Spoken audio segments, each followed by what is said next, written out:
Hello and welcome to our last um, painting demonstration. This is painting a cube. Um, like with the other ones, we are going to start off by kind of reinforcing the edges of this cube. Notice that I really tried to make sure that it was sitting down and you couldn't see too much of the top. So we're going to put the light on the right side. We're going to put the halftone on the top and the shadow on the left. So I'm going to start by blocking in all of the shadow here and putting that as one tone to start off with. Then I'll get a slightly darker tone and we're going to put that on the top. The top's going to get some light, but not as much as the right side. And then we'll move over and start blocking in with a darker tone on the shadow side of the cube. Different than a cylinder or a sphere, a cube has hard edges and you're going to usually get, a pretty solid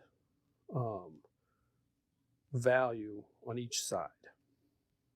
Here's the cast shadow on the ground plane, and then we'll go through and start to add in the foreground tone, scrubbing the paint in. So I get some paint on there and I start to kind of push it around by moving my brush back and forth.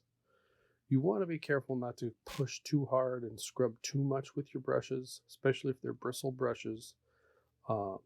You will slowly start to lose the shape and the bounce in your brush. If you scrub too much all the time, you're going to be buying brushes all the time.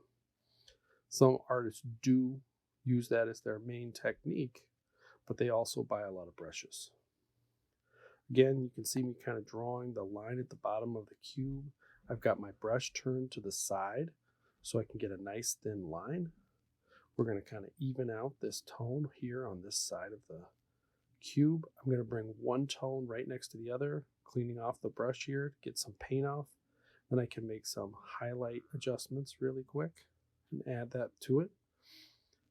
And at the very end of this, I will add in the final image and we'll talk about what everything looks like in the very end. So now that right side's even a little bit lighter to kind of make sure that we see it. Kind of even out some of the background tone, touching up a little bit of the shadows on the cylinder as well, and the sphere as well. Just a few little touches here, and here is our final image. So we've kind of taken everything and polished some of the edges, and I've also taken the shadow from the sphere, from the cylinder, and put it up and onto the sphere. So I've kind of deepened some of the values and added just a little bit of smoother edges and finished just a little bit on some of those. So hope you've enjoyed these quick tutorials, and soon it'll be your turn to start painting.